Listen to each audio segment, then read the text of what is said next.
Rather ugly. This entire ball game has not been a game that either manager would be very proud of.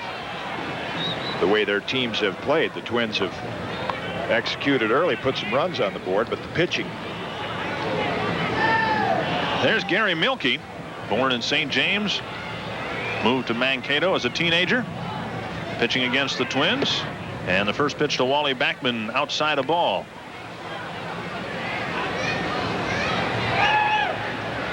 Twins with 5 runs in the first 3 innings against Mike Jeffcoat. Brad Arnsberg did a good job in relief, and now Gary Mielke comes in with a strike. It's 1-1. Mielke had been living in Mankato during the off-season, but this year he says he's going to stay down in Texas and enjoy the warmer weather. Backman fouls it away, 1-2.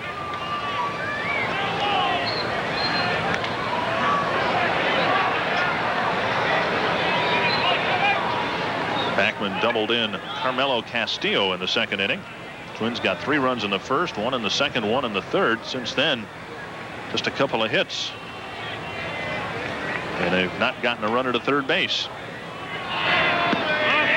Ooh, curve just missing the outside corner. Petrale doing the catching for the Rangers.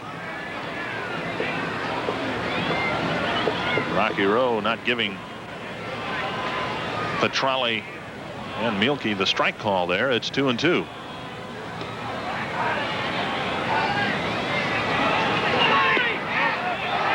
He's a pretty good looking pitch, but it's a full count. Yeah, he's not the guy that pitchers want to see behind the plate under normal circumstances, and especially on a day like today. Rocky with a real tight strike zone. So now a full count to Backman.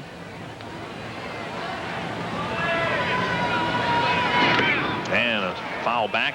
Count remains full. Mike Dyer pitching an inning and 2/3. Did not give up a hit, but gave up 4 runs thanks to his 6 walks. And I think it's safe to say that neither he nor Mike Cook endeared himself to Tom Kelly this afternoon.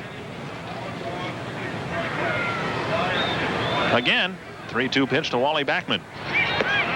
And Backman draws a leadoff walk in the top of the 7th. And Bobby Valentine just walks down the dugout.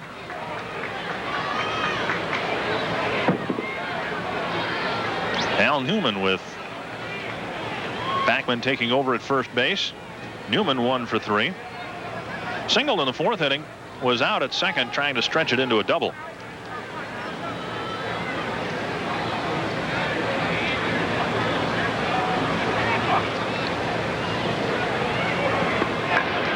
Mielke sidearms a breaking ball in there, a strike. Mielke was an overhand thrower, but in college at Mankato State, drop down sidearm.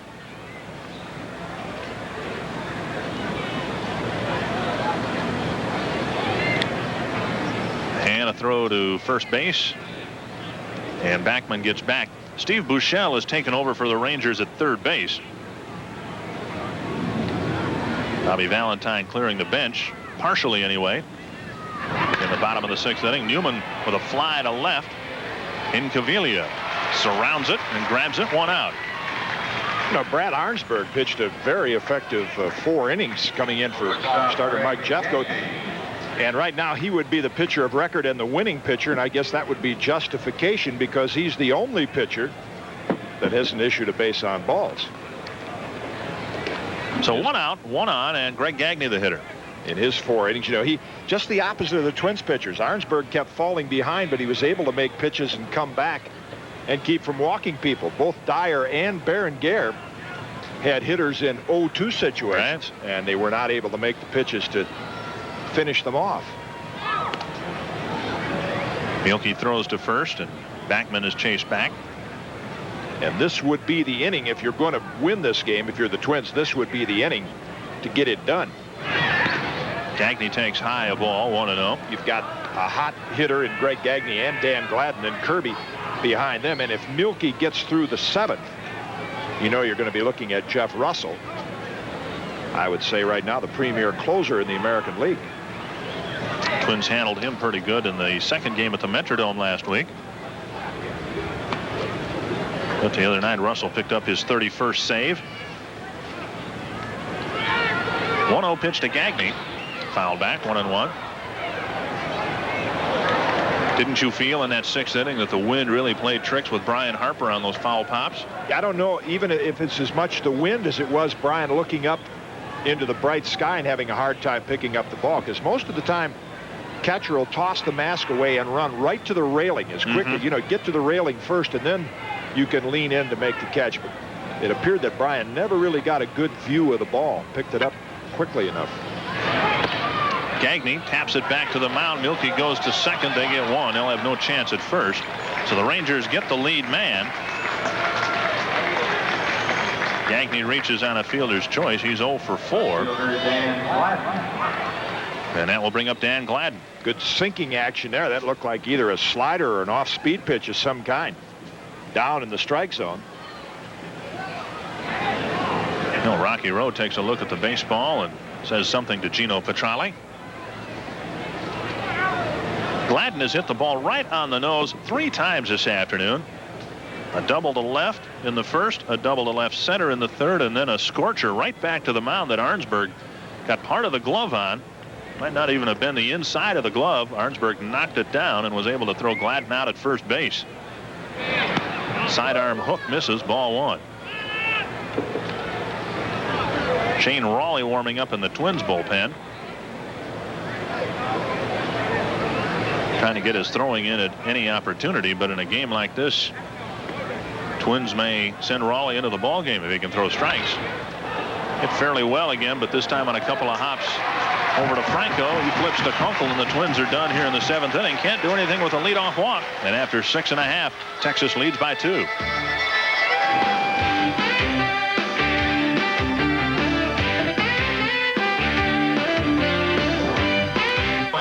Fred Manrique has come on to play second base for the Texas Rangers. Julio Franco, I think, turned an ankle as he rounded first base back in the 3rd inning. So he's not feeling 100%. Manrique coming in to replace him at second base, and Kirby Puckett in the designated hitter spot this afternoon. 1 for 3, a single his last time up.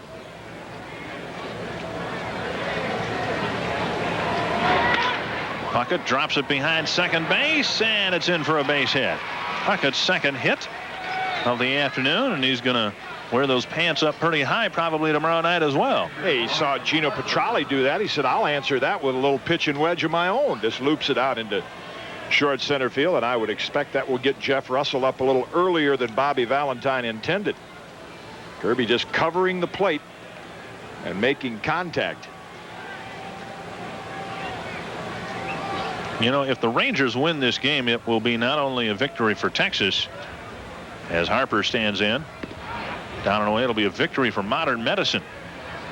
Got Arnsberg, who would pick up the win, and he had the ligament transfer surgery, and Mielke had arthroscopic surgery on his shoulder last year.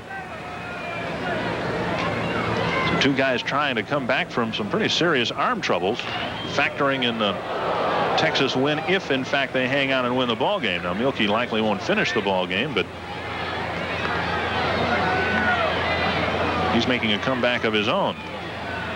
Kenny Rogers is up, not Jeff Russell. Bobby Valentine, knowing the Twins have Kent Herbeck on the bench from the left side, probably try to get a couple of outs out of Rogers. He's done a good job setting up Russell during the year. Harper sends a little fly ball short right field. Manrique going back, and right in the webbing of the glove, he snares it.